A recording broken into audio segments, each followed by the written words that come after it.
My name is Swami Subramaniam. I am the CEO of Ignite Life Science Foundation, a Bangalore-based foundation that funds scientific research in India. I have the pleasant task of introducing the panelists along with me today in this discussion. We are going to be talking about reigniting Indian life science, and I'll have a little bit more to say about the topic later. But first, the speakers, the panelists along with me, we have Ram Subramaniam. He's a professor in the departments of biological sciences and engineering at Purdue.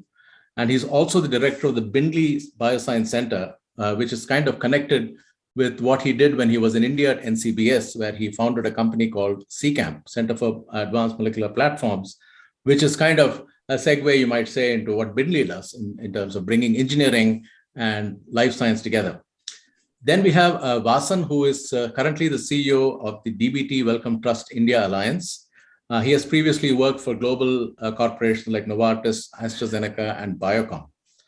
We have Smita Jain. She's at Cactus Communications, where she's responsible for growing the science, research, and communications business.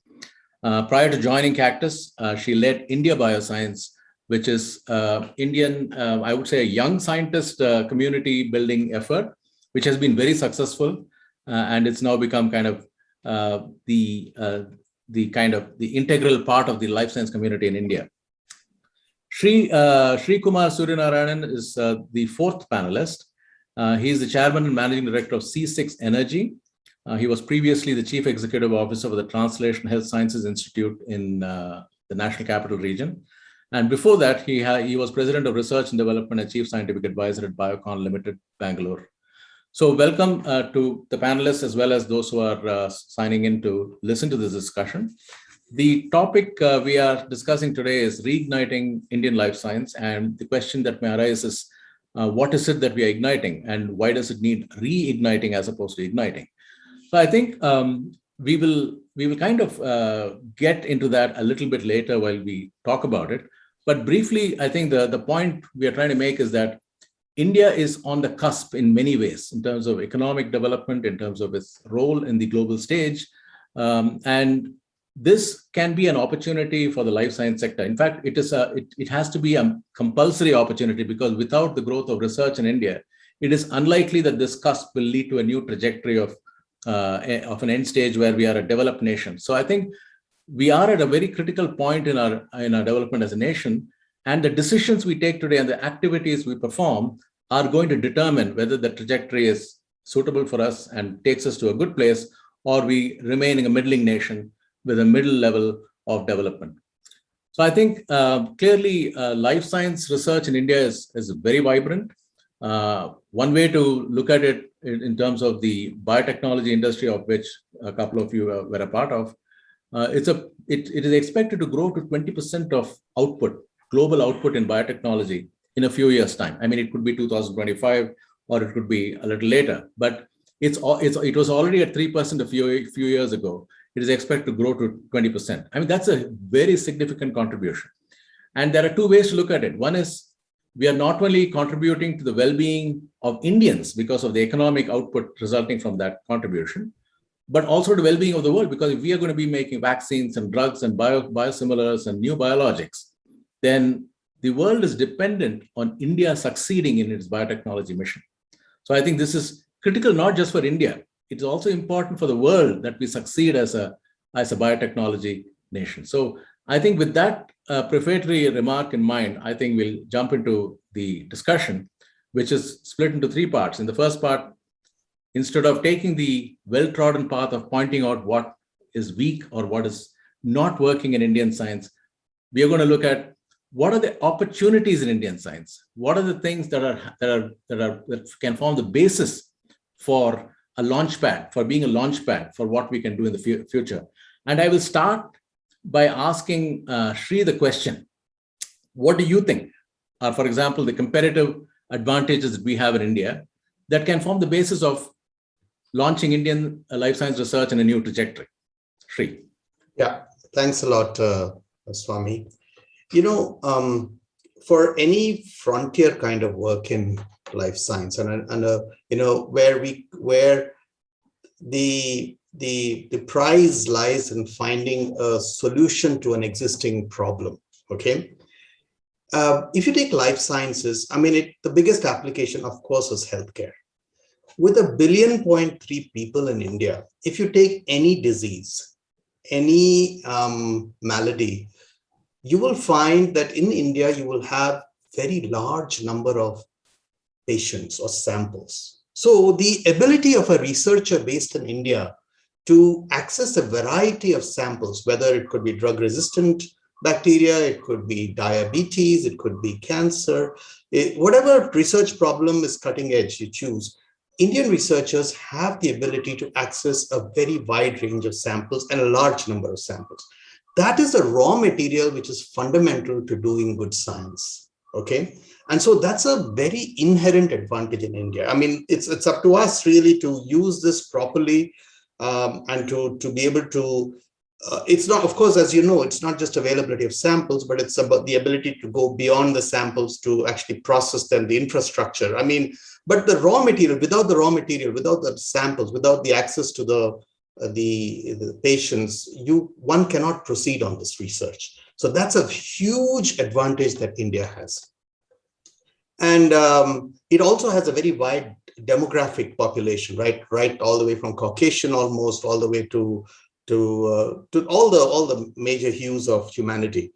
So I would say that's a very big advantage. So that's life sciences is applied to healthcare.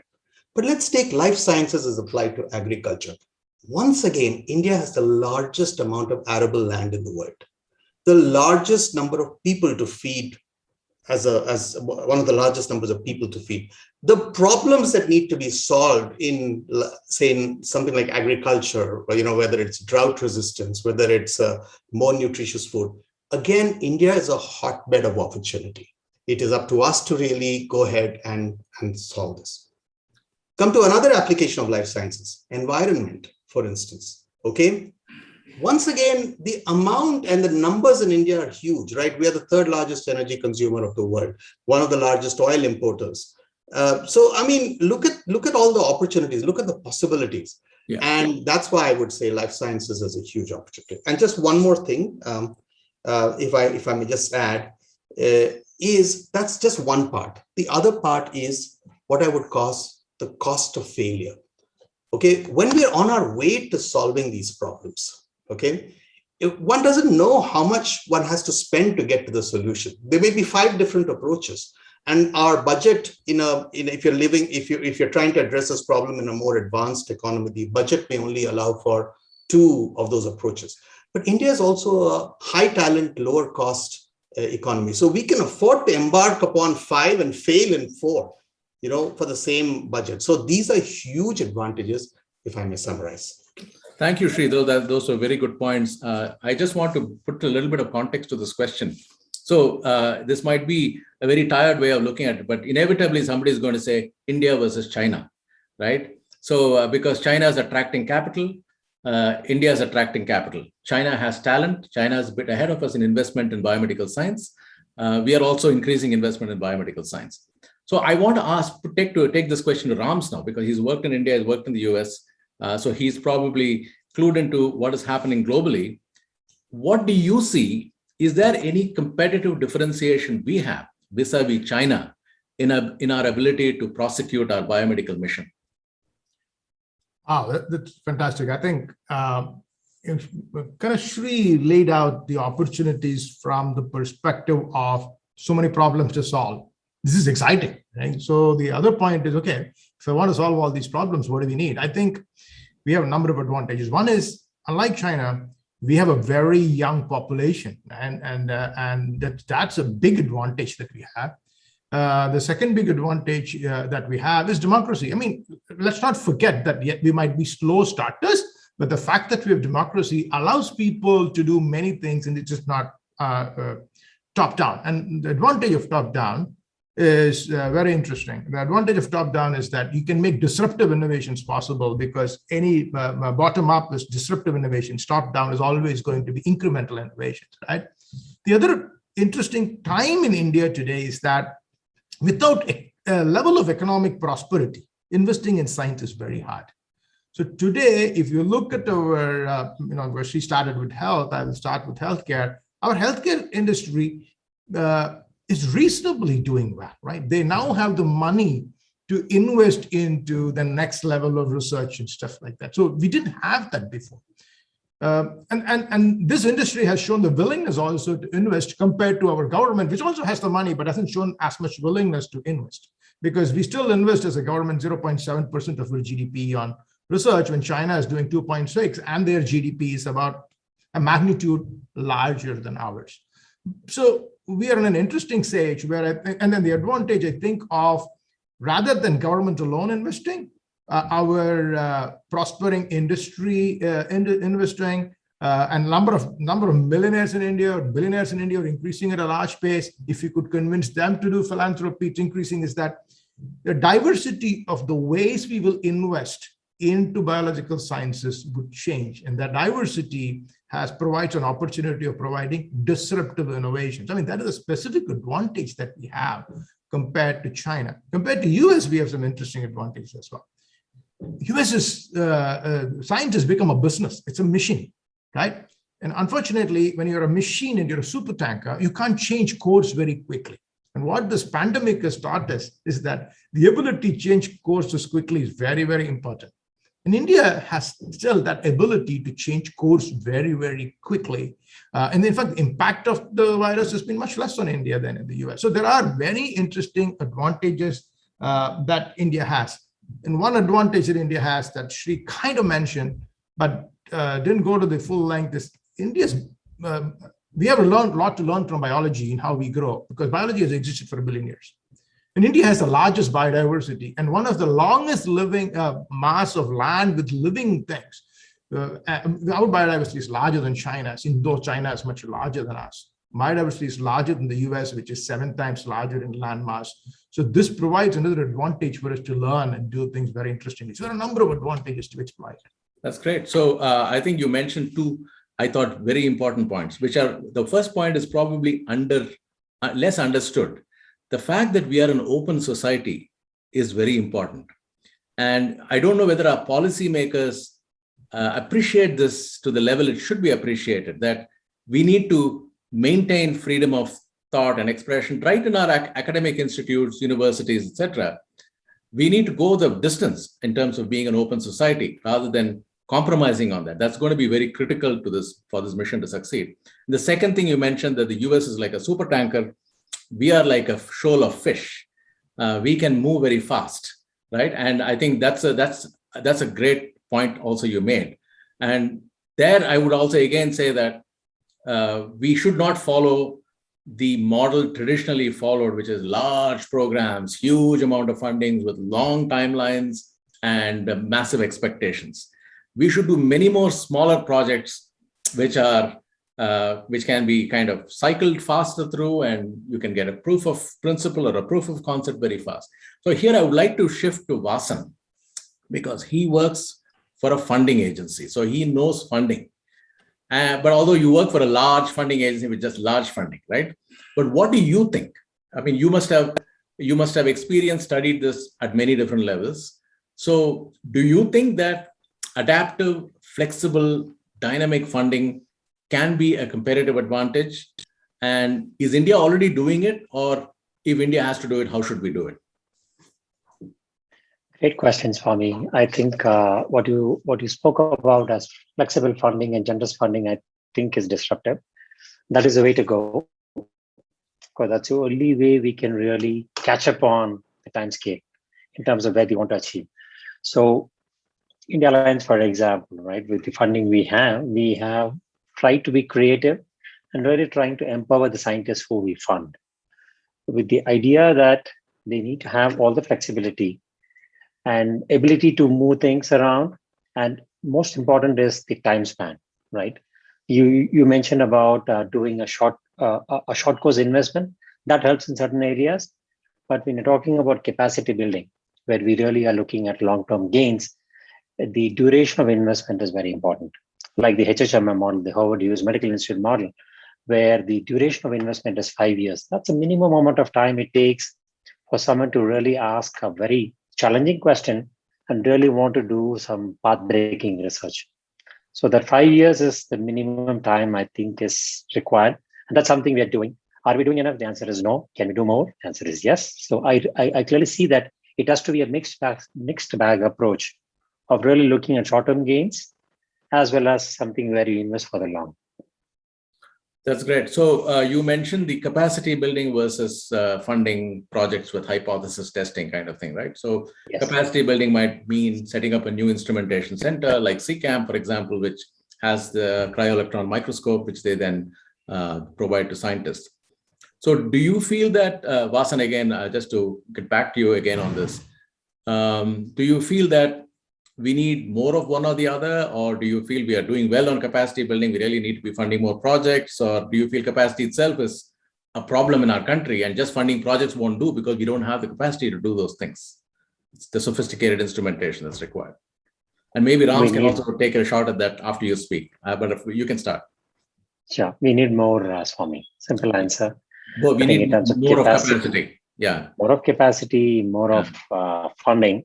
Okay. So that we create these clusters of center of excellence where you can really put in this cutting edge. Science is advancing at a very rapid pace. Yeah. So we really need to be sitting on the edge and really trying to make these investments and clearly ensure that the capacity that is built is leveraged. Create the networks, create the necessary dots to connect so that this capacity can be utilized by people across the country. And we can extend this into neighboring countries as well. Quick add, I think it's not enough to build capacity. It's also enough to keep the capacity going. So in India, we are very generous about buying a cryo-electron microscope because you brought it up as an example. But the funding to keep it running and maintaining also is important. And we forget that we can keep buying new things. But unless you keep them maintained, and as Vasan said, make it available for people to use, it's very difficult. So the idea of not just investing, but investing in the maintenance and making it available for people to use is very critical. In fact, this is where I think Shri should have an answer, because the idea of CCAM was originally Shri's. Okay, Shri started this saying, look, we are investing in high-end resources. How do we make these high-end resources to take all of Indian bioscience to the next level? Just not in terms of academia and papers, but also in terms of translation and converting them into technologies. And I think this is critical. Thanks, Ram. So I want to move now to Smita. And my question is to Smita is about the pipeline of talent. Science is not going to succeed without constantly improving the pipeline of young scientists who choose science as a career, who prefer science as a career over the many other options that they have. So can you think of anything that we should be doing, any disruptive approach we should take towards ensuring that our best youth, best young people take to career as a science and stay with it? Great question. And I guess a question, thanks for asking that question for me, because that's something I'm personally very, very passionate about. I guess what we need to do is, one, rather than the rote learning that's become extremely popular in our schools today, we have to change the way science is taught from the very early on, so that the child remains very inquisitive in what he or she is learning. So that's something we really, really need to pay great emphasis on, so that a student remains aligned towards a career in science.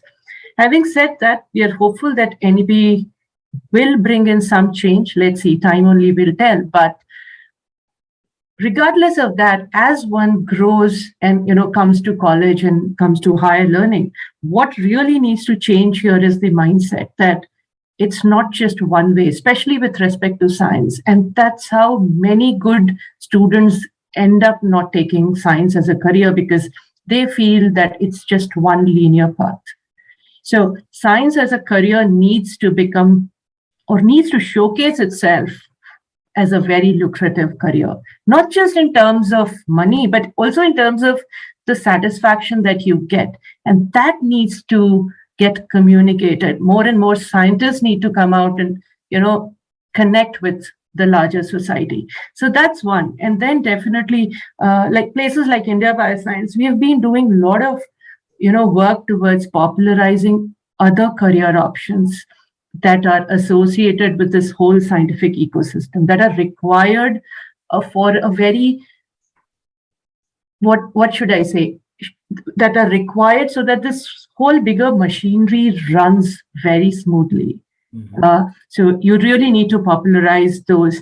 And I actually wanted to make another point regarding the previous discussion that we were having about facilities and the investment in these high-end facilities.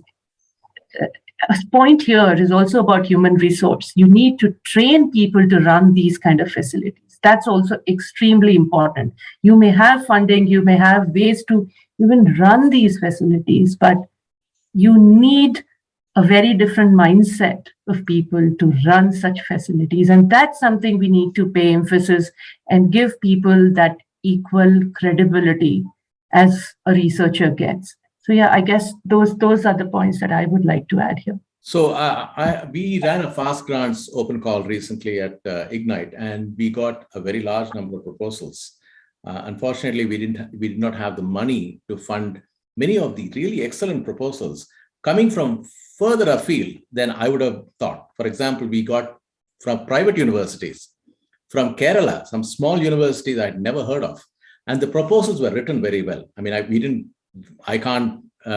meet the people. So, but the point is that I get the impression there is a lot of talent at the starting level, but it falls off very fast for two reasons. One is, of course, science is underfunded, and that's one.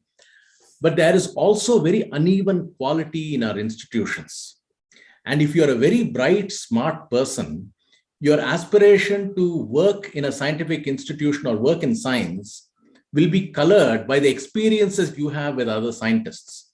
If you go to institutions and you don't see them doing great science and they are not really with it, then you might be discouraged in saying that I don't want to join this group of people. Whereas in IT, invariably you see, if you go for the IIT campuses, right, you always see a certain minimum level of quality in an IIT campus. But I don't think you see the same kind of even quality in our life science institute. Some of them are really good. Many of them are not so good. And I want to bring this to Rams. I mean, would you agree with that impression I'm having? And is that a problem? I mean, you may just say, it's fine, the good institutes, there is enough of good institutes to take care of it. But my point is that even the unevenness of science quality is discouraging young scientists from becoming scientists. Yes and no, right?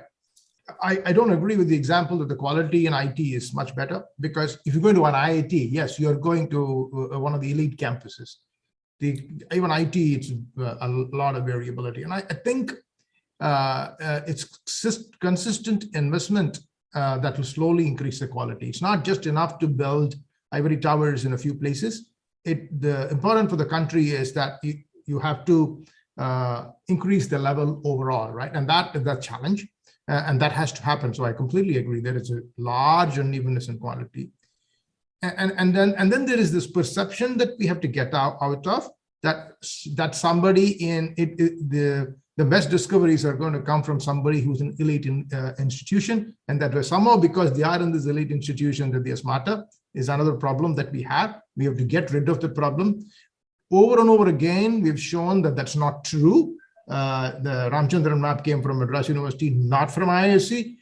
So we keep forgetting these kinds of things. While it is important to have elite institutions, fund them well, make them do well, we have to also make sure the overall level goes up. Otherwise, it won't stand. I want to go back to one thing that Smita said, which is very important. In fact, I'm going to borrow from something that Smita's institution told to me that I was really shocked. They said, look, cooking became a big thing when you had all of these programs on chefs and cooking competitions, and they became popular in TV. Right now, we have India's best chef, America's best chef. So somehow, becoming a chef has become more interesting than becoming a scientist.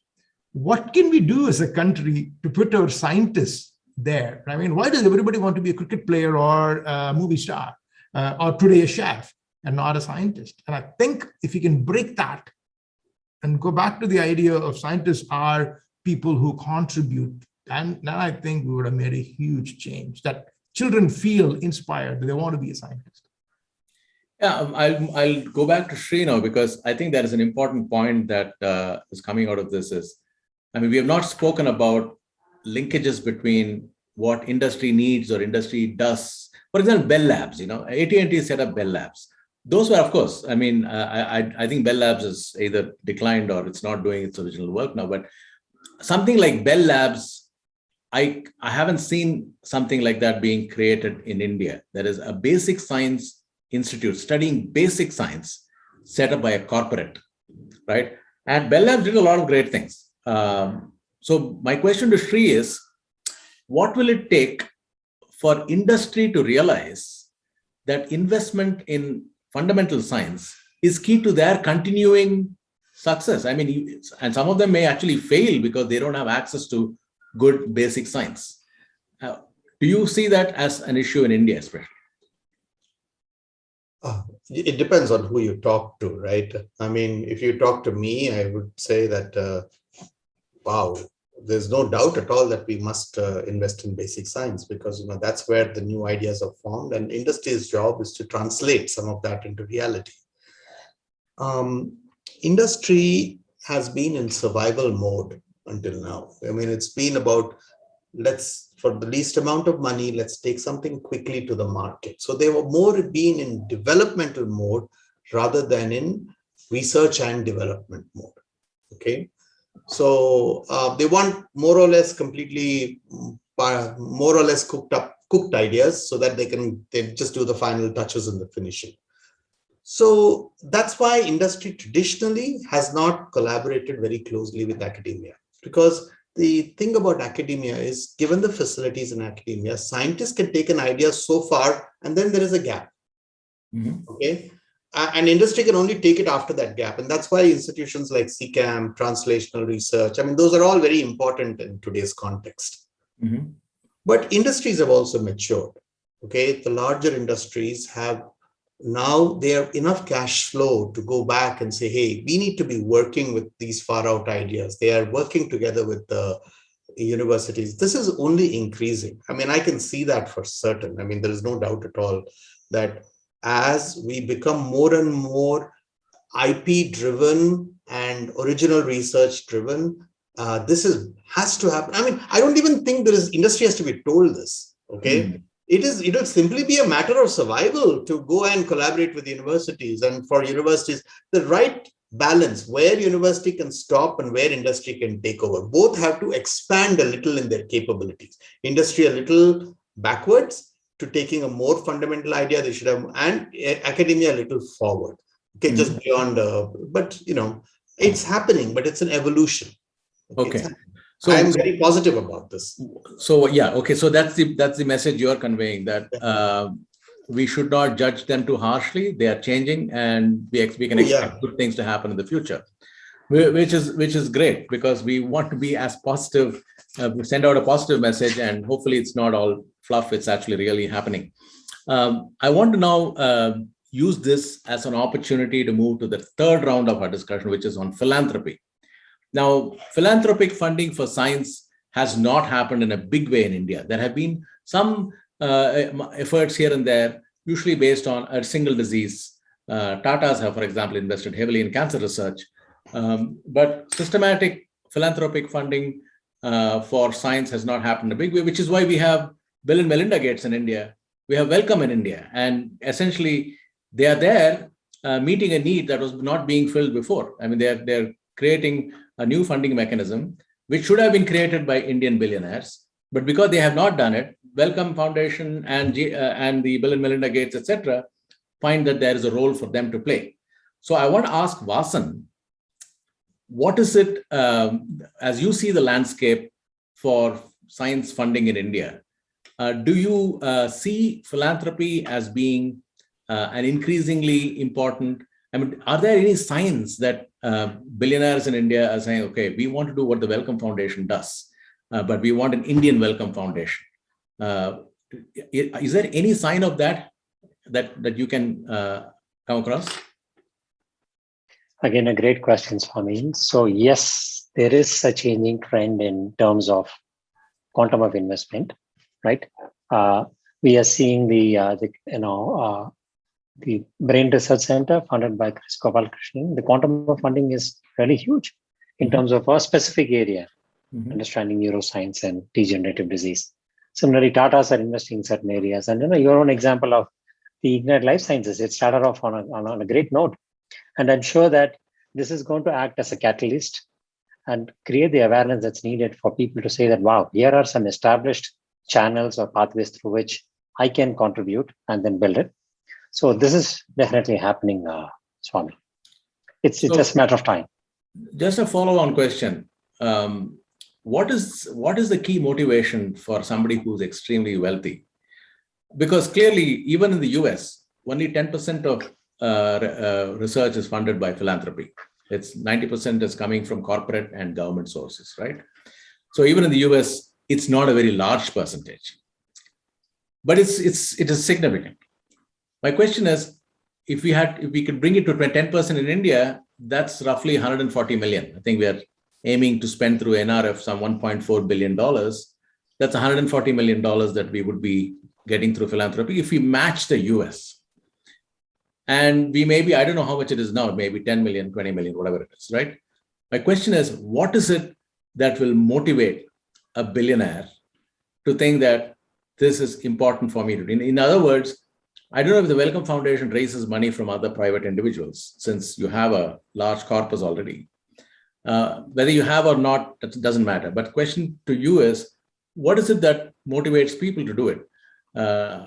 Can you give us some reasons why a billionaire would want to do this? Great question again. I just did some background on the mindset of a philanthropist, right? So I just came across these two things. One is it's an enjoyable challenge. Okay. Second one is it provides a purpose, a sense of purpose.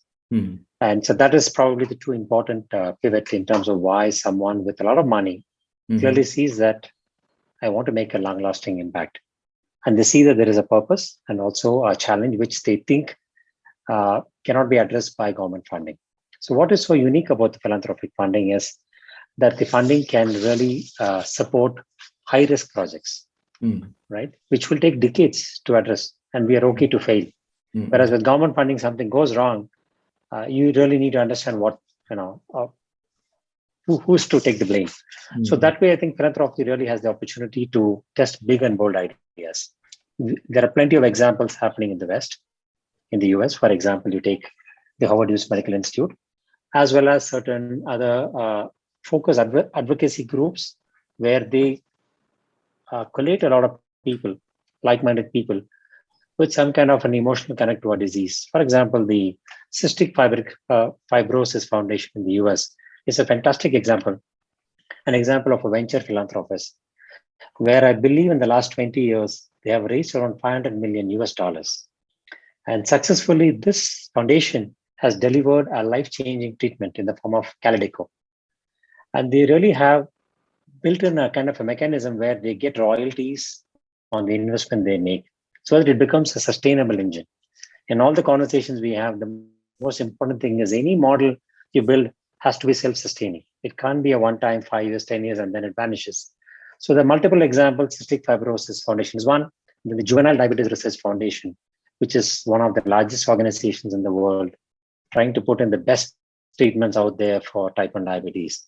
This again is kind of a crowdfunding with some major donors. And then they really come in a mechanism where they fund early stage or translatable ideas with a caveat that if something succeeds and goes into the clinic, there is a royalty percentage. That is something which is an incentive for the foundation, as well as something which gives a better commitment to the grantee. So I think there are mechanisms by which we can do this. So moving to Sri, I think you are a founder of a company. Hopefully one day you'll be a billionaire. My question to you is, and you're already a donor. I mean, you are a donor to some causes. I won't specify exactly what they are, but as a donor in India, I mean, and there was a point that Vasan made about they want to feel like they are leading purposeful lives, right? And as a donor, would you say that a higher level of engagement with the science would be a positive incentive? In sense, for example, I think, would you want to be mentoring scientists? Would you want to be interacting with the scientists? Would you want to be, is that a carrot that some donors might like? I mean, would you think that's a good way to engage the donor community? So let me answer this question from what is it, and this is entirely my opinion on what a profile of a science donor would be. I think they would be people who have benefited from the application of science and technology in their businesses. I would imagine that's definitely one kind of donor. Okay, and actually the examples that we see today of generous donors are people who know the value of science and technology and what it can do for their business. There is no wonder that you have Chris Gopalakrishnan, who's such a big donor, there's Kiran Mazumdar or whoever else, and the other kind of donor, and you'll see this mostly in the health sciences, where they have experienced personal tragedy as a result of a illness or a death of a loved one, and therefore they could be committed. But otherwise, apart from this, it will be very difficult to see some non-science allied field, like say fashion or luxury goods, to go and invest in science. They might invest in more humanitarian causes, but to go back and specifically invest in science, you have to understand the power of science. Okay. Increasingly in India, fortunately, as with the startups, there will be many self-made millionaires and billionaires who have relied on science to become successful. You will see that in future, these will be the prominent donors back to science. Mm-hmm. Now, why do I say this? Look at some of the most successful academic institutions who have succeeded in attracting donors. Let's take the IIT Madras. I'm an alumnus of IIT Madras. And yes, and a few days ago, I was in a program where they were looking at what they'd achieved. And they have their alumni have contributed more than 300 plus crores in the last 1.5 years to 2 years ago. Wow. Okay. Now, these are people who are basically sound scientists and technologists, gone out, made their mark, know the value of the science, and they're coming back and contributing to their alma mater. And you will find that these are really the kind. So I'm not surprised Chris Gopalakrishnan is contributing to IISc because, whatever else it is, he was also a big contributor to IIT Madras. So I feel that you will see we may be a tad too early with all this thrust on startups and whatever else. The original biotech startup has been Biocon, and they've been extraordinarily successful. And much later in life, we now begin to see the philanthropic contributions. So, you need far more successful life sciences based startup. You will start seeing automatically more investment into life sciences. Yeah. Okay. So I think you made a good point about visibility of life science, right? I think this is a matter of how scientists communicate and how policymakers communicate the benefits of science. I sometimes feel that even the senior most policymakers in the country are funding science. Either there are two kinds of funding. One is the very application-oriented funding. Okay, we're going to fund tuberculosis resistance, right? There's a clear need and they want to fund it, that's fine. But funding for basic science or new institutes is done more kind of, we want to feel good about it kind of thing, rather than in their mind, a clear linkage between that investment and an economic outcome, maybe 10 years later, right? I don't think many lay people, even policymakers possibly, and politicians, don't see the link between investment in higher education and science and the economic growth and the success of the country as a whole.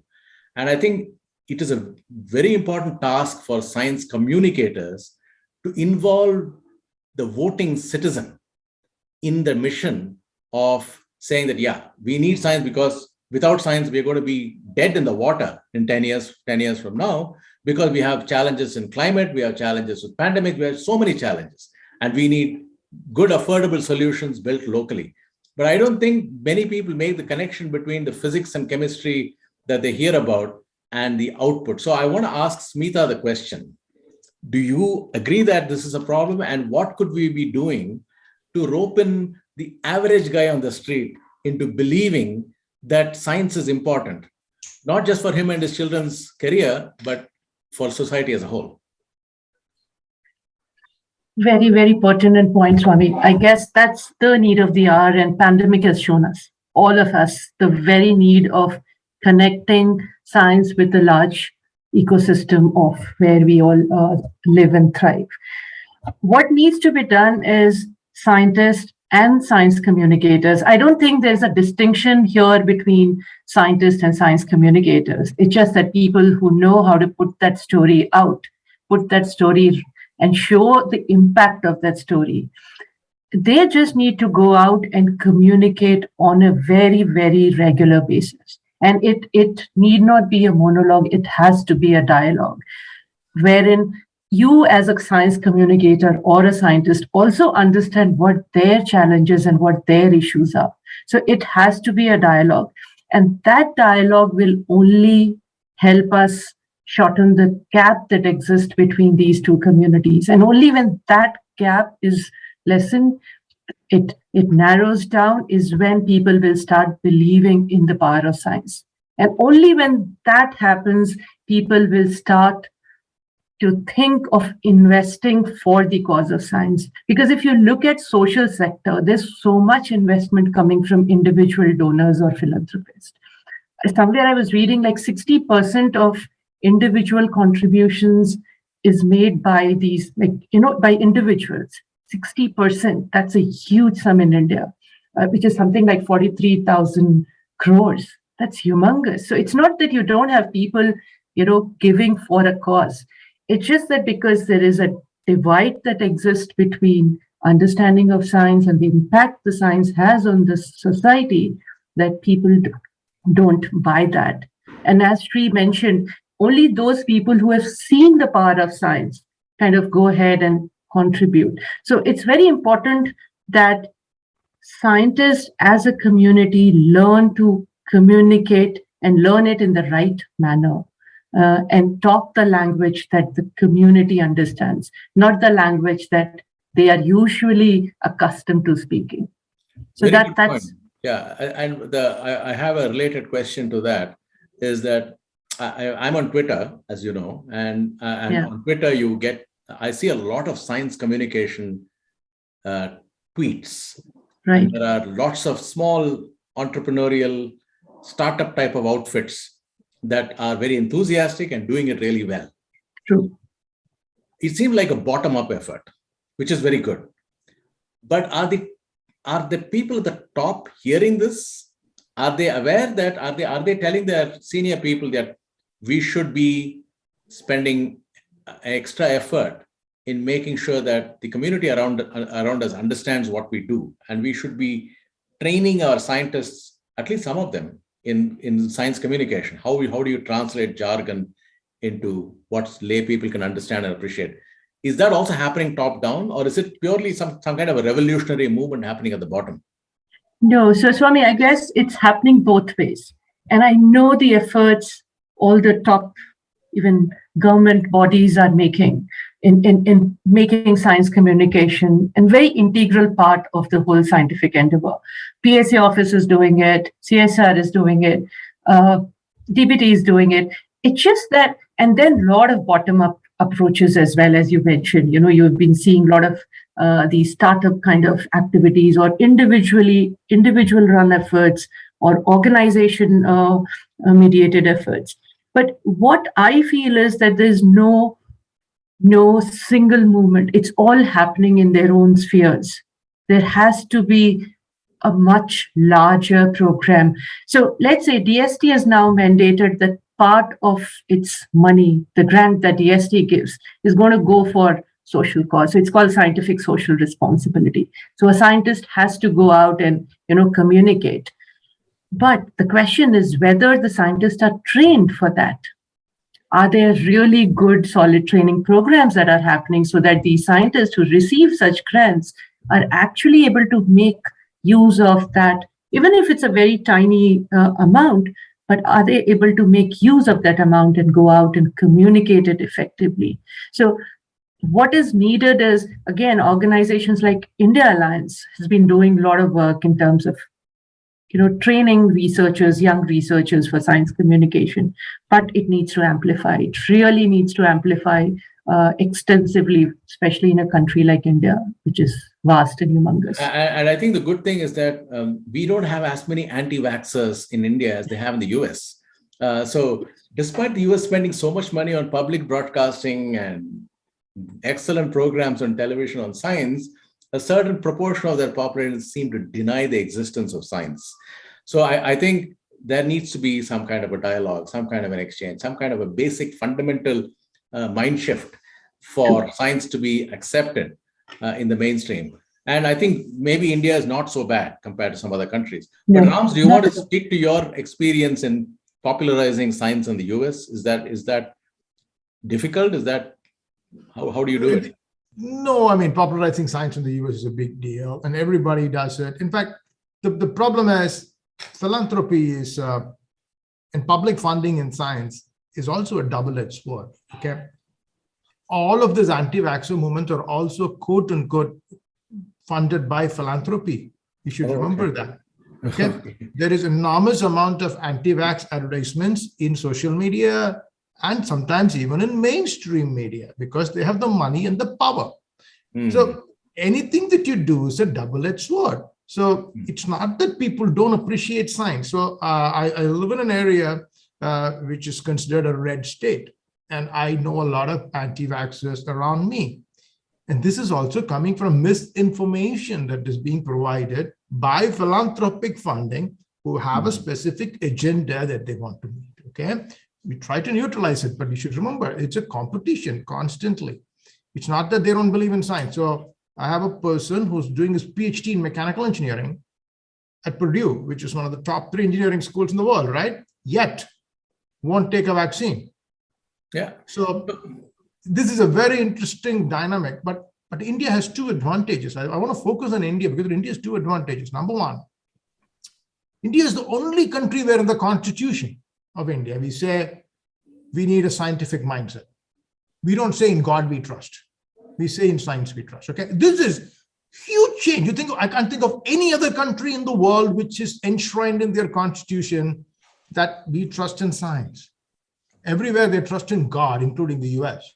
So this is something going good for India. This shows that even our founding fathers who wrote our constitution, they did not get this idea over a dream. It's historical. Indians have done science. Okay, in 17th century, India contributed 25% of the world economy, but they contributed 45% of the world science. So it's amazing. So we have our common population who understand science. This is an advantage. We need to re-engage and reignite that. I want to take us. I think this is a very important point. I don't want to miss in this discussion. That's why I'm kind of interjecting. There is also a role for philanthropy in improving the quality of science, right? I mean, philanthropy can take a different tack from science bureaucrats and science administrators and government. Philanthropy has freedom. So I want to ask Vasan. Now, the Wellcome Foundation funds a lot of science in the world. Do you feel that you are actually improving the quality of science? You're not just increasing the amount of money for funding. You're also, through your processes, the way you deal with the scientists and the way you evaluate proposals, get peer review done or ongoing reviews done, you're actually improving the overall quality of science. Is that a truism or is it not? It's absolutely true that the quality is what is our mainstay. And we continue to evolve and adapt the best practices out there in terms of identifying the best talent out there by a global peer review process. So that completely declutters or takes away any kind of known biases and try to make it as transparent as possible. It doesn't matter where you come from, as long as you have a great idea and you have the right support system. I think I'm confident that our process will pick those ideas and pick those projects and individuals for funding. So I think, Rams, you're one of the founders of Ignite. So you would agree that this could be an important mission for Ignite. It's not the quantum of money we provide because we are never going to compete with the government or large agencies like Wellcome Foundation. But we can make a difference in terms of how the science is executed in the execution of both the funding, but also execution of the actual scientific details, how it is peer reviewed, how it is supported. So would you say that that is true in your experience as well? When you've got philanthropic funding, the expectations are different from the government funding. Yeah, I mean, I'm probably the only academic who's getting money, writing grants and receiving money. So I have a different perspective on this. Yes, absolutely. I think the qualities should be the key and the purpose should also be the key. And the ability to accept failures is the key. But most important of all of this is how you engage with the funding agency. It's very difficult to engage with the funding agency where the only questions they come back to you is how you spent your money and not ever ask you, what science did you do with it, right? If you failed, that's okay. But what did you do? What is exciting? And that is the most important engagement that most investigators like me look at the funding agency for. It's quite possible that as a scientist in my narrow area, I'm very focused on executing the purpose of the grant, but I missed something in the bigger picture that came out of it, which the funding agency, which is a broader group of people, could come and say, you know what, what you found is really interesting. You think you failed in curing TB, but this is a great drug for neurodegenerative disease, or this is something that's fantastic as a pesticide. This is the engagement that one seeks, and that if organizations like Ignite can provide this, it's great. Now, I have good and bad to say about the India Alliance, but I can tell you, I have had many India Alliance fellows in my group, and I can tell you they were all, the biggest credit that we have is the feedback that they get in the annual review is not about money. It's about great experiments. Have you talked to this person? These are the world's expert. Do you want to write to them? If you don't have a connect, we'll connect them to you. Have you tried out thinking of these experiments? So you get a report, and the report is it's a scientific report on what you did well. And it's never saying where you failed. It's saying, have you thought about this? Have you thought about this? Have you thought about this? Have you thought about this? Have you thought about this, right? That's the value that the funding agency should bring in. And that it has changed the course of projects in some of my people have mentored, and that's amazing. And I think that's fantastic, Rams. I think we are out of time here, but I just want to take a few minutes. I want to have Sri, if you want to just say something very briefly, 15, 20 seconds, if you want to add something to the discussion. No, I think it's been a great discussion. I do believe that philanthropic funding for various purposes connected to science, life science in particular,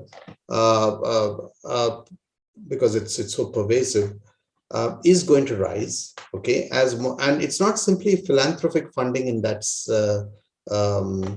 in that sense, which comes from individuals or corporates. It's also going to be organizations are going to be using their CSR funding more specifically, and the more tech-oriented the organization is, the more life science-oriented, it would tend to put money into where it sees it can shift boundaries.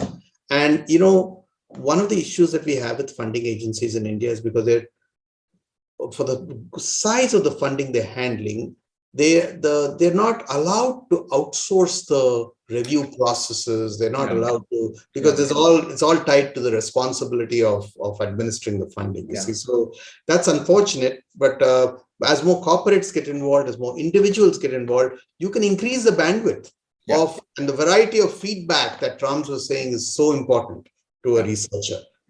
Many more eyes looking at the problem, and then absolutely at the output of the research. That's where we want to make sure we don't miss anything. So I just want to give 15 seconds to Vasan and 15 seconds to Smita, because we are out of time. And Vasan, you want to say anything? Are you good? Is there something you want to add? Sure. I want to make a quick point of, really building an inclusive community building at every stage of academic research, all the way from higher education, undergrad, postgrad, all the way till faculty, right? So how do we create an ecosystem? We already have different funding agencies focusing on certain areas. How do we connect them? So there is kind of a pathway. That's a segue for Smita. She's a community builder par excellence. Smita. Okay. I guess one thing I would like to add here is that if we want to change the course, and if we want to have more philanthropic funding come for the cause of science and basic research or research, what also needs to change here is the way we communicate. And for that, we need to train our researchers. We really need to train them to go and pitch their story in a way to these funders who are ready to buy it. Yeah, and the good thing is I'm collaborating with Smita on a project that aims to do exactly that. So I think we have run out of time, just so that we don't get edited out. I will thank you all for joining me in this discussion. It's been energetic. I think some good ideas have also surfaced. I hope a lot of people will pay attention to this. I hope this will also reach our policymakers, and we can see an incremental improvement in the science funding environment in India. Thank you very much. We will stop here. Thank you. Thank you. Thank you. Thank Bye-bye. you. All right. Bye-bye.